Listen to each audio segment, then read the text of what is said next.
So this was just another remarkable day in the news. I mean, Ed Meese is at the White House getting his medal, while simultaneously, this White House was sending a letter to Congress insisting that as far as they're concerned, this whole impeachment thing isn't really happening.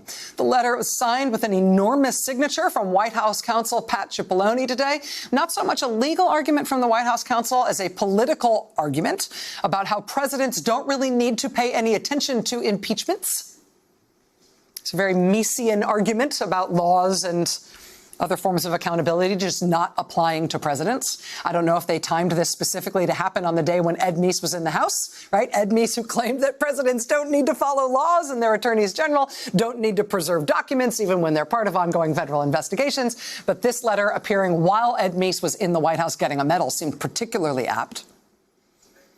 When we all woke up this morning and checked the news, we learned that last night after midnight, the State Department had contacted Gordon Sondland, U.S. ambassador to the EU, who had been expected to appear before the impeachment committees today for a deposition. Sondland's attorney said that although he had intended to give his deposition and hand over documents, and he'd flown to Washington specially for that purpose, the State Department in that 12:30 a.m. phone call intervened and told him not to show up today. CNN later reporting that it was actually the White House counsel's office that decided that Ambassador Sondland would not be allowed to testify today. The president then online today took credit himself for blocking Sondland from testifying, which might not have been wise, given that the thing he's blocking Sondland from testifying in is his own impeachment proceedings. Today, we also learned that the whistleblower from the intelligence community, who basically pulled the fire alarm to alert Congress and the country as to what was happening here, the whistleblower whose initial account of President Trump getting on the phone with the president of Ukraine and asking for help against his potential Democratic opponent in the 2020 election, that whistleblower, we learned today, in addition to going to the CIA general counsel to notify the agency about that alleged crime, in addition to filing his formal whistleblower complaint with the intelligence community's inspector general, in addition to that, that same whistleblower apparently contemporaneously, at the time he learned for the first time about the president's call, where the president made this demand that this foreign country start investigating Joe Biden, the day he learned, or as soon as he learned about that call, the whistleblower apparently wrote up a contemporaneous note to file, or kind of a note to self, memorializing what he had learned.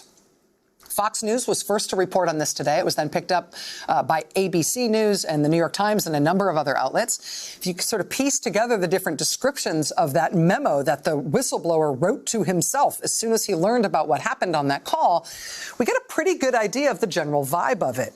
Fox News describes it as a two-page, single-spaced memo that was written on July 26th, the day after the Trump-Zelensky phone call. According to Fox, it starts with this, quote, "The following is a record of a conversation I had this afternoon with a White House official about the telephone call yesterday morning between President Trump and Ukrainian President Volodymyr Zelensky."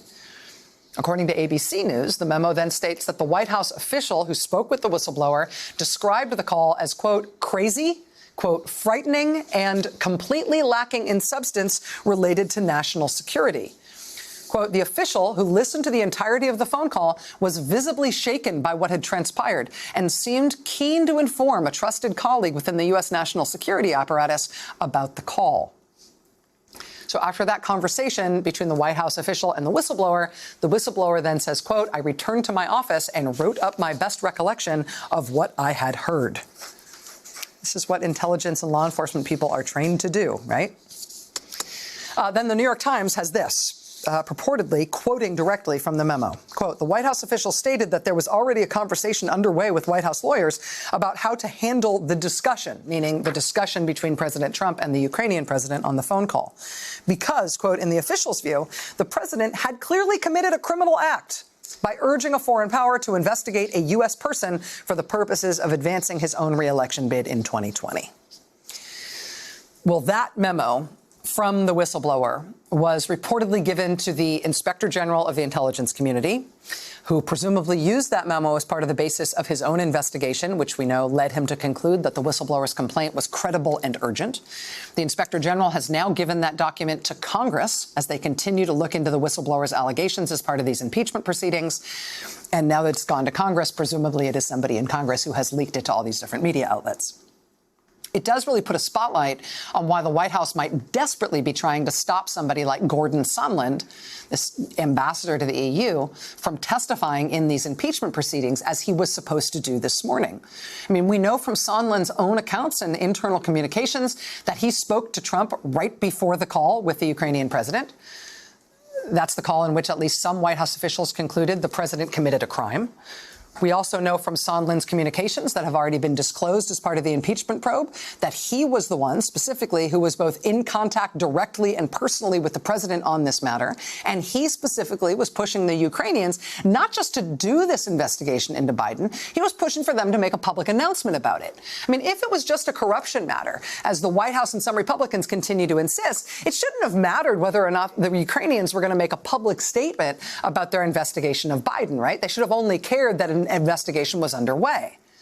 But what Sondland pushed them for was what he described as the deliverable that President Trump wanted here was a public statement from the Ukrainian government about investigating Biden. And of course, the reason they wanted a public statement about the Ukrainian government investigating Biden was so that that ginned up investigation would be announced out loud for public consumption for the kind of political effect that Trump wanted for his re-election effort. Wouldn't do him any good if all they did was investigate, not if Trump couldn't crow about it, right? Not if the Republican Party couldn't run ads about it. Wisconsin Republican Senator Ron Johnson also says that Ambassador Sondland is the guy who directly told him that Trump was, in fact, looking for a quid pro quo from Ukraine, that he was explicitly making Ukraine's military aid from the United States contingent on Ukraine first giving them this Biden investigation that Trump figured would help him for his campaign. So, yeah, you can understand why they want to block Ambassador Gordon Sondland from testifying, no matter the cost. But the cost here is starting to get clear. In part because the history is never far below the surface.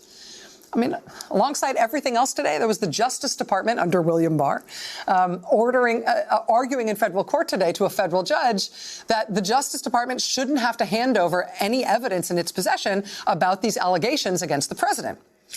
And when pressed by a seemingly incredulous judge, Bill Barr's Justice Department argued today in court that Nixon himself effectively should never have been impeached for Watergate because Congress should have never been given the evidence against Nixon, which Archibald Cox and Leon Jaworski assembled against him in the Watergate investigation before they put it into a roadmap and handed it to Congress, which allowed Congress to draw up its impeachment articles. What Bill Barr's Justice Department argued in court today is that Congress never should have been given that evidence because that evidence was about the president. Here's your medal, Ed Meese.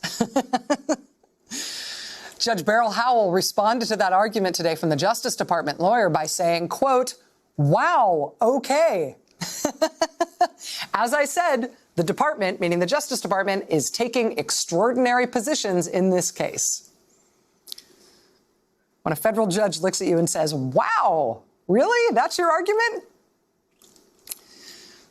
Beyond seeming utterly unpersuaded by what Bill Barr's Justice Department is trying to make happen here in terms of the president's immunity from all investigation, like the other federal judge who ruled against the president yesterday in the tax returns case, the case derived from the porn star hush money scandal, like that ruling in the tax case yesterday in New York, in this ruling today in D.C., this was a second federal judge in 2 days who not only scoffed at the Justice Department's arguments that the president can't be prosecuted or investigated, but this in 2 days was the second federal judge who went further than that to question the longstanding Justice Department memos that say that a president can't be criminally charged.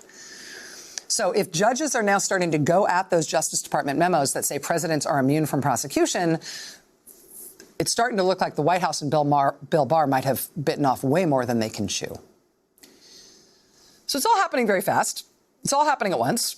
Grand jury materials collected during the Mueller investigation, which may be relevant to the current impeachment proceedings. Looks like those grand jury materials are going to be handed over to Congress as they pursue these impeachment proceedings against the president. That's where it looks like this case is going.